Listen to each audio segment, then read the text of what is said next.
I need you to hate so I can use you for your energy. This is real sales talk. Real sales advice from real sales practitioners. Giving you tips on how to dominate your sales quota are your co-hosts, Sean Mitchell and Phill Keene.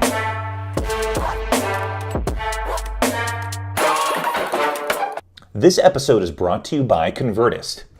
We are incredibly excited to have partnered together with Convertist, which helps SaaS and services run managed outbound campaigns for teams looking to drive new pipeline opportunities. For teams targeting mid-size and enterprise deals, Convertist integrates with CRMs like Salesforce to uncover actionable data in their sales processes, which enables them to find areas of improvement and double down on strategies that actually work. Benchmark the lead generation performance expected of a seasoned SDR and identify actionable areas of improvement in a sales process, all out of one place with Convertist. For teams looking to measure and enhance their performance of their sales funnel and architect a better revenue engine, cast an application to join the Convertist Slack group. It's at convertist.com/Slack. That's Convertist, convertist.com/Slack, SLACK. What is going on, everyone? It's Sean and Phill. We are back at it again with season 9, episode 5. Here we go, Phill. Phill, how are you doing? What's Wonderful. going on with you? Ugh, man, too much going on. I'm in the middle of actually watching the Game 7 of the World Series. I won't spoil it for you, partly because I haven't seen the end of it yet, but I'm not going to spoil for everybody that hasn't listened to it. So I have not watched a single World Series game this year. It's a good series. I don't know. I've been kind of immersed in that. I had Halloween. Halloween was great with the kids. It was awesome. Saw some photos. That was fun. My youngest, I have an 18-month-old who is Stay Puft Marshmallow Man. Nice. And then my older son went as a Ghostbuster, so he chased him around with the blaster and tried to shoot him the whole time. But it's fun. That's a great theme. Yeah, that's a great theme. What about you? What's new with you? Yeah, quite a few things new with me, which maybe I'll save that for a topic of conversation. But I was, for Halloween, I decided to dress up as Elon Musk. So I had pretty much my normal attire, like button-up dress shirt, suit jacket, jeans, dress shoes, and then I don't have it with me. I'd love to show you, but I think I have a picture I can probably put up to the camera. But I printed out this picture of Elon Musk, and then cut it out and put a popsicle stick at the bottom. Nice. So that's me right there. Nice. There you go. And we didn't take the kids out. We just didn't bother with it.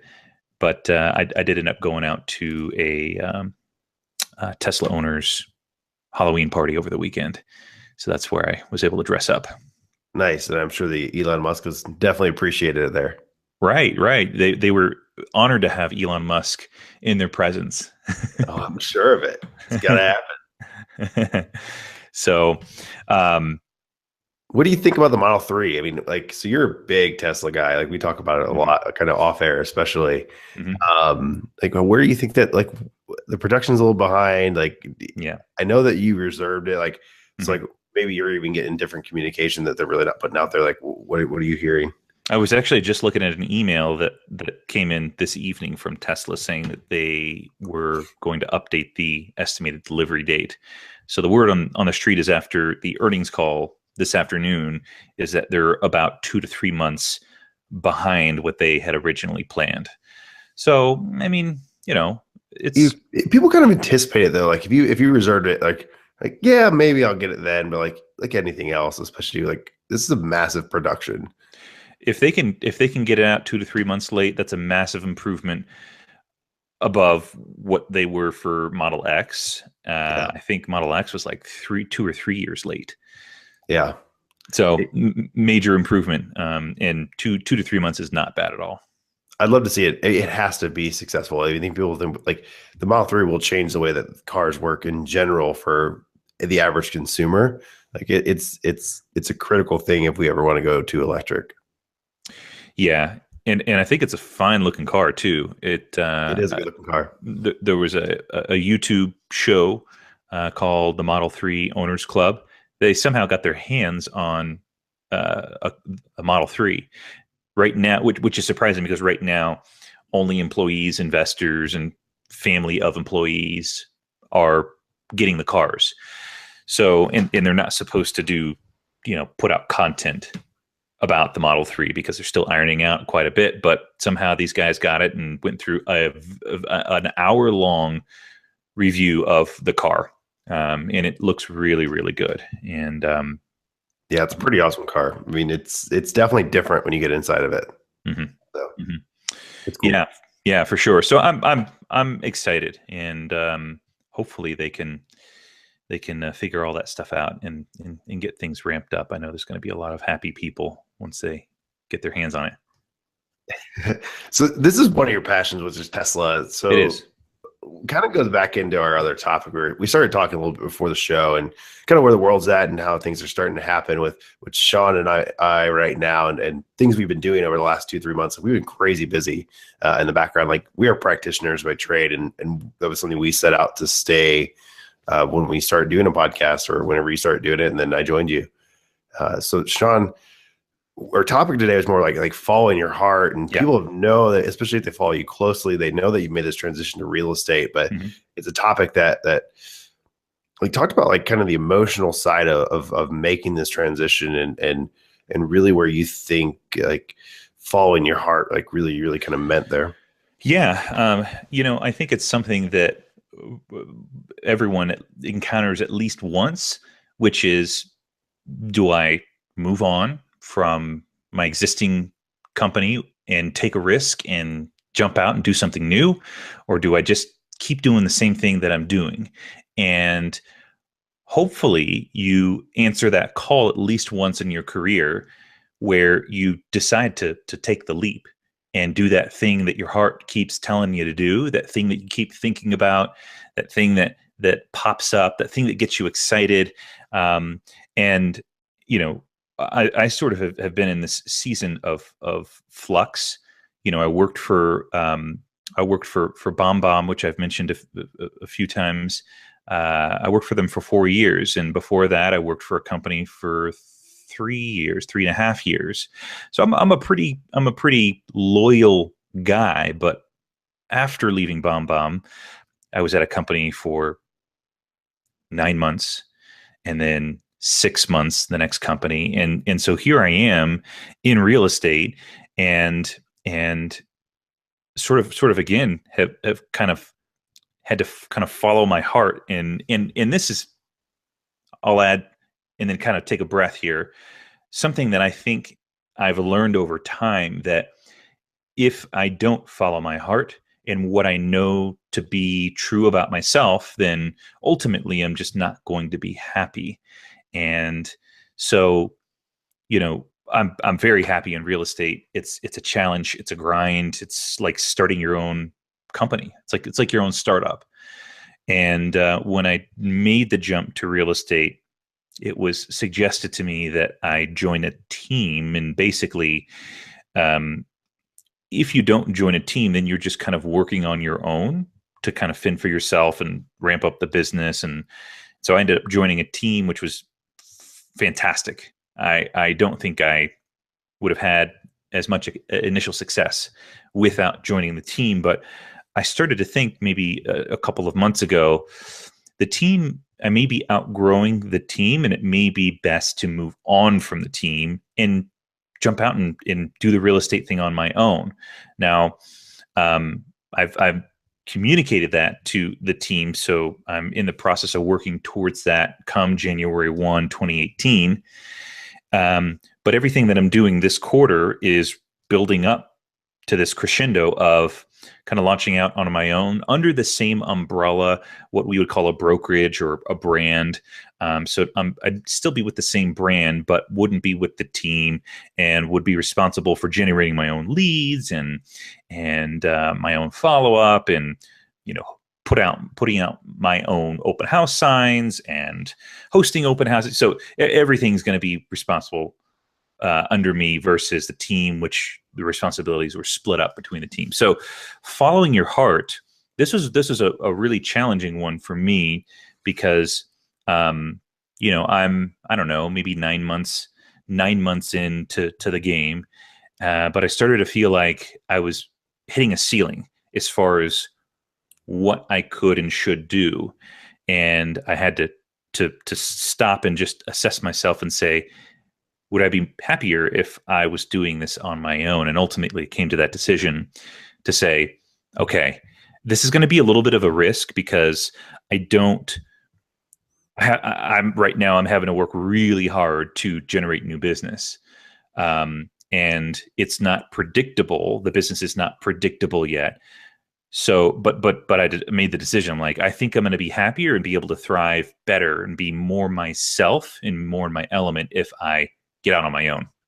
Yeah, could you take the lumps a little bit now, right, to have a better reward a little bit later? And I think if you think about, I think you and I maybe have had this conversation a long time ago, and I know I've had this conversation with other sales leaders that are out there where they're like, I just don't know if I want to ever do a small startup again. I don't ever want to go to something where it's kind of grassroots or we're really new, where you're grinding out really early stage stuff. I've always seen myself as kind of either in a bigger corporate environment or kind of like a 1 to 10 race type million. Like we already have traction and inbound lead flow is good. And we have a good brand and a good head on our shoulders, and we're building process and we're figuring things out. And it's more that macro level stuff. So I always tell myself, it's like, I'm probably going to go to a bigger company after I left Octave. So I left Octave, which was an amazing experience for me in 3.5 years, almost 4 years.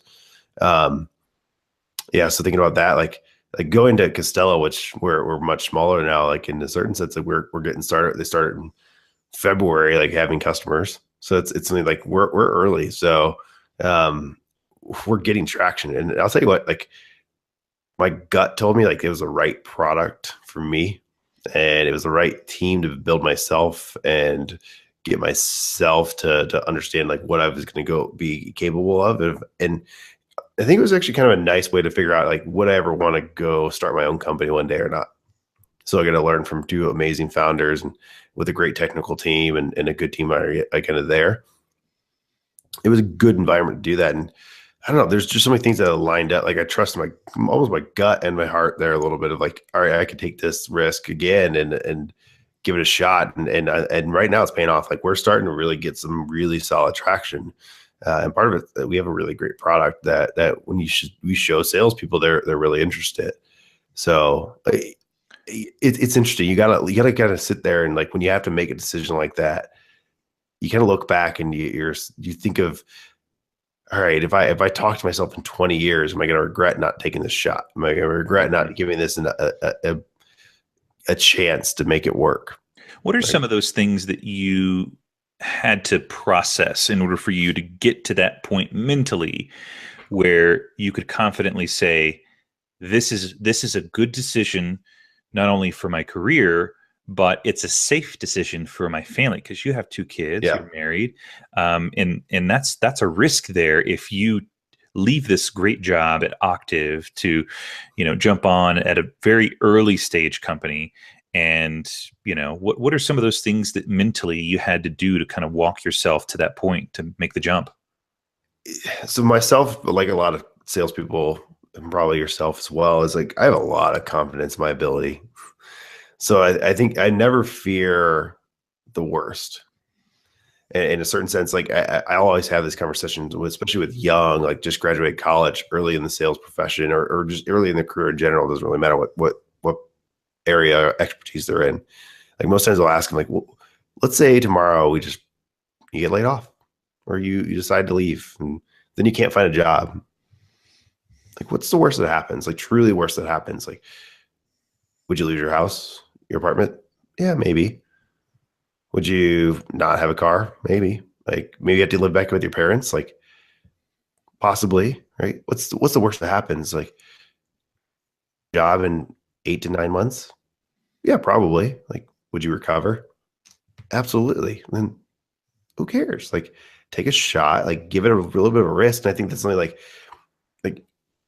I've been very fortunate in my life so far, but I also came from a place like I didn't have like a giant house growing up, and drove an old beater like until I was like that stuff doesn't matter to me in a certain sense. So for me, like the risk is I'm willing to take a giant risk because I can go back to where I grew up and I loved when I grew up. So I think it's something where uh, the risk to me is like I'm willing to take that because I know I can still provide a good life for my family, regardless of whatever situation happens. And I also feel like I've given myself enough confidence and enough people to have confidence in me that they'll keep putting their word behind who I am as a person to keep helping me out. So there's a lot of that. A few things that I think about, and I'll share my thought process here. What I typically ask myself when I'm thinking about taking a risk like this, and by the way, I have a personality that is risk tolerant. Some people are risk averse, and they I've got a family member who is similar age to me, and we couldn't be different in that sense that this person has always made the conservative decision, and for me it's like I think about the reward if I take that risk. And I also think about, okay, so if it doesn't work out the way that I planned, or maybe it doesn't ramp up as fast as I want it to, what is my plan B and plan C? What would I need to do to kind of supplement the income so that I can continue to do this thing that I believe is in my heart to do? And I think about those things, like what would be a plan B or a plan C that I could use to kind of supplement income. In my mind, I think, okay, so if this real estate thing doesn't pick up as fast as what I want it to, can I do a little bit of Uber driving? Can I start putting some more time into making Tesla videos on YouTube and allowing Google AdSense to run advertising on those videos? Those are some things that I've started to do actually, because sometimes things don't work out as fast as you want them to, but they're working, and it just takes time. And so I've started to do a few of these things, and I'm happy because of this. And for me, the worst situation that I could be in, Phill, is having to work for someone and having someone else call the shots in being in control of my success and destiny. And for some people, they're very comfortable in that situation. But for me, I think ultimate happiness is me being able to make my own decisions for my own business. Yeah, I think it's interesting because you look at that, there's a lot to like kind of unpack of what you kind of went through. And I look at it in the scenario for myself, like if I'm going to make a decision, there's really only so many things that can truly be impacted. Like, and I think you kind of talk about where you're at. Like, what can I do to supplement? How can I figure out a way to overcome some of these things, and how can I get past it? And the one thing I think for you that the biggest key that you just talked about was like, right, I know it's going to happen. It's just when, right? It's not if, it's when. And if you can just have that mindset, like be realistic in your timeline of how it's going to happen. Like it's not going to happen in if you plan it in 6 months, it's probably going to be 9 months. Like just know that, like a bit of a buffer, but know that you have a hard, firm deadline. If it's 6 months, give yourself the extra 6 months after that to make it a year buffer that you can be safe. And I think there's things that you can do, like kind of maybe soften the impact or soften the blow if it's a negative blow. And you got to be realistic in your timelines when you're doing that stuff.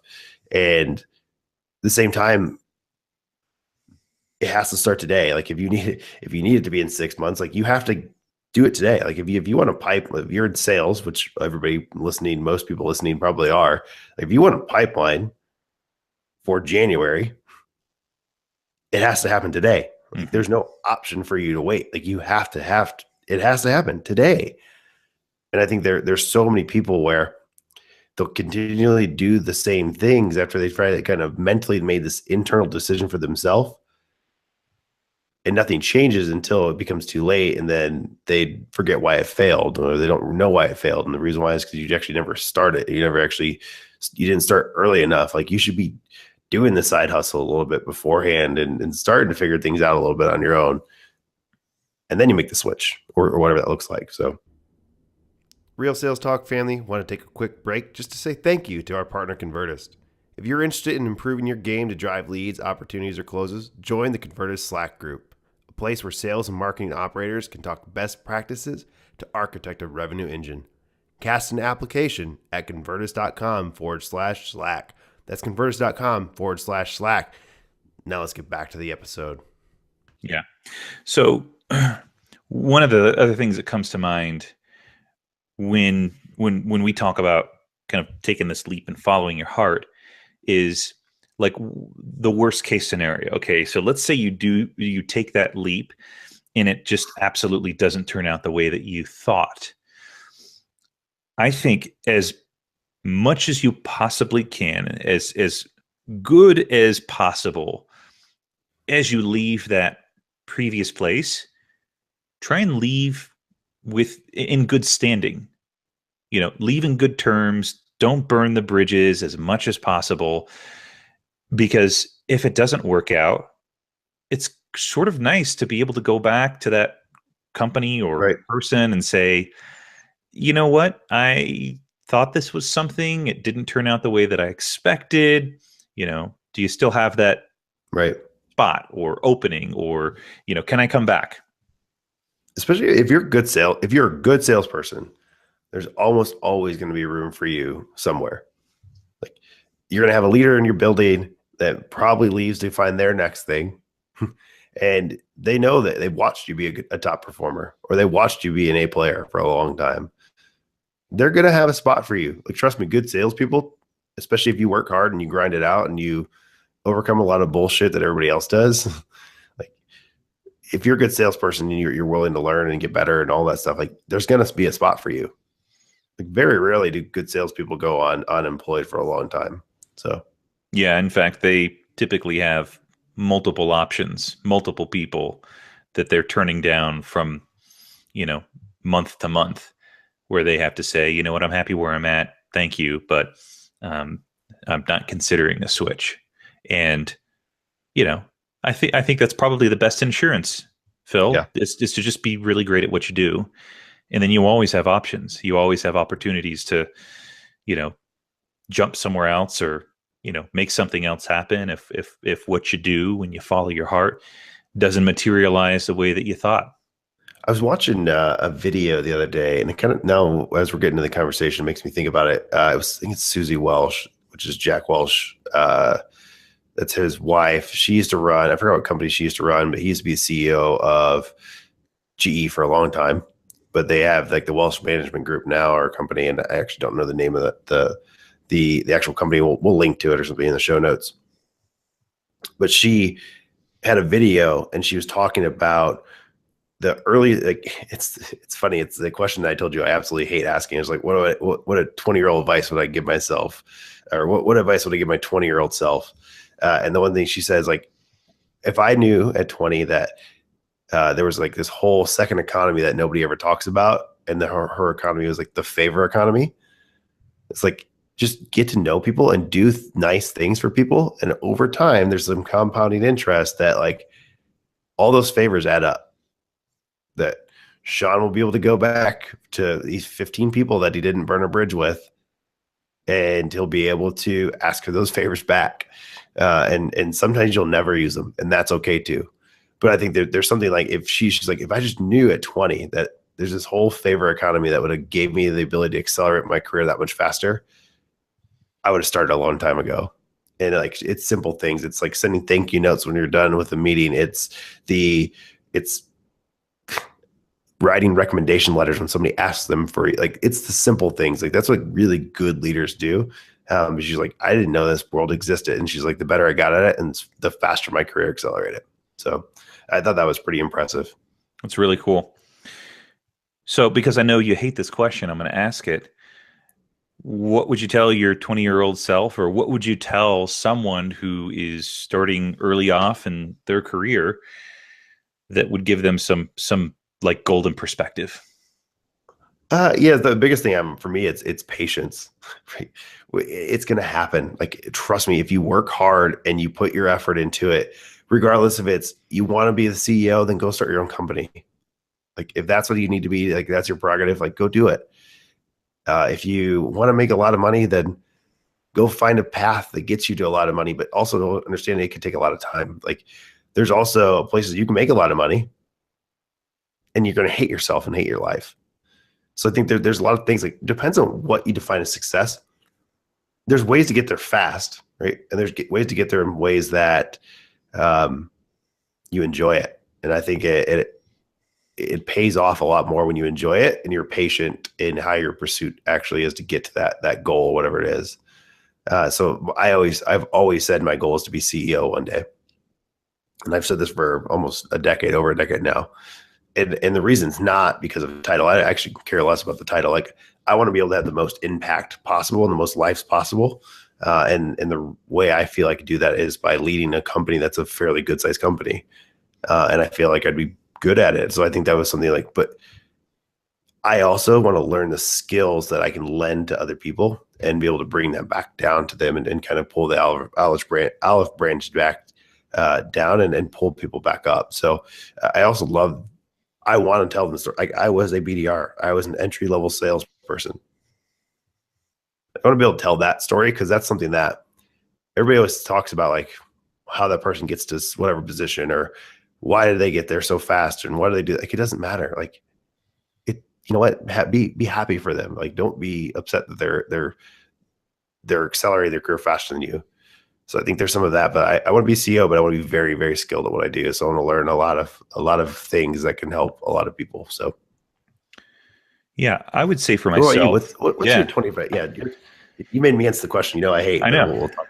I know. I kind of like it actually. So I would say, my younger self really cared a lot about what other people thought, and it probably kept me from doing some things that I really wanted to do or really thought would be a good idea. And even maybe if it wasn't even a good idea, just the exercise of doing something that your heart is saying yes to do or that you believe strongly in. I think I passed on some of those opportunities a lot in my 20s and maybe even into my early 30s. So, my advice to someone who is just starting off in their career or my younger self would be to not care so much about people's opinions and not care if you fail. And it's a frightening thing to care what other people think, and if you fail, worry that they'll think less of you. And that's a hard journey to go through. Like, I mean, I can't tell you, you know, how long it took me to get to the point where I'm at now, where I'm like, I don't really care what you think. This is what I want to do, and I'm going to make it happen. And I'm going to prove you wrong, type of thing. Whereas in my early career, it was just paralyzed by Yeah. what other people thought and by what people would think if I did do something wrong or failed. So Yeah. it's definitely in line with following your heart, doing the thing that you're most passionate about, and you know and this is, I'll admit, like, this is a hard thing to overcome. And my best advice for someone who is like, oh, that's totally me, I want to do something but I'm just too afraid, is to find other people who are marching to your drumbeat, who believe in you, to help be a support system as you take that leap. Yeah, I think that's a great call out. So, I mean, the one thing that people don't understand, the people that are serial entrepreneurs to start when they're like 15 and they get really good at it, is they have this certain sense of pattern recognition of like how to make things work. So those are people that can be just a lifetime CEO and they kind of make things work, and you have no idea why they're 22 and they're running a company. And sometimes there's maybe that your feelings about that person might be accurate, but sometimes maybe you got to give them due where it's due, or credit where it's due, right? So for me, I've always thought about that world too, of like pattern recognition. So how can I see the most situations and actually know how to adjust to those? But to your point is, how can I actually go meet the other people that have actually seen it 5 times? So when I hear it the first time, they can tell me how, or they can tell me their experience and how they overcame it. And then I can actually think through it of how I have overcome it or how I could at that moment. So I think the business world and sales world specifically is very much about pattern recognition. Totally. I think that's a good note to wrap up on.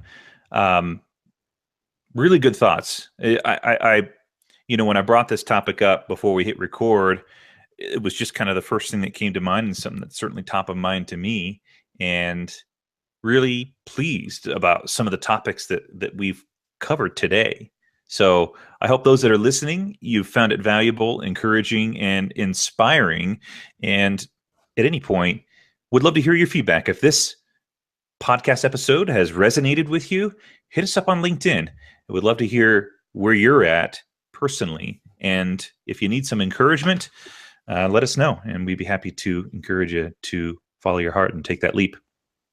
So with that said, we'll go ahead and wrap up. Thanks everyone for tuning in, and we'll see you on the next episode.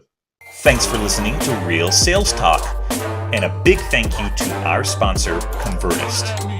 If you enjoyed this episode, go write a review on iTunes or any other podcasting platform.